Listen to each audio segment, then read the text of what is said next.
آخر کب تک یہ سلسلہ چلتا رہے گا؟ کب تک لاچار عوام کی تقدیر سے کھیلا جائے گا؟ کتنے وزرائے اعظم کو گولیاں کھانی پڑی، کتنے وزرائے اعظم کو بے آبرو کر کے ملک بدر کیا گیا۔ حکومت اور عوام کو یہ بات سمجھ لینی چاہیے کہ جمہوریت میں کوئی شارٹ کٹ نہیں ہوتا، اور نہ ہی جمہوریت کا انتخابات کے ذریعے راتوں رات نفاذ کیا جا سکتا ہے۔ ملک میں 90 روز کے اندر انتخابات کروانا آئینی تقاضا ہے، لیکن اس صورتحال میں ایسا ہونا ممکن نہیں۔ تاہم یہ جاننا بہت ضروری ہے کہ پاکستان میں اقتصادی اور سیاسی بحران کا واحد حل صاف اور شفاف انتخابات کا انعقاد ہے۔ سیاستدانوں کے ہاتھوں پاکستان کی تباہی کا مشاہدہ کرنا ہے تو موجودہ حکومت اس کی بہترین مثال ہے۔ ان کے رویے دیکھیں، ان کی ترجیحات پر نظر دوڑائیں تو افسوس ہوتا ہے کہ ہماری سیاسی اشرفیہ نے ماضی سے کوئی سبق نہیں سیکھا۔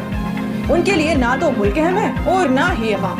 یہ حقیقت ہے کہ پاکستان کے موجودہ معاشی حالات نے ہر طبقے کو متاثر کرنا شروع کر دیا ہے، اور یہ تمام طبقات ان حالات کا ذمہ دار ملک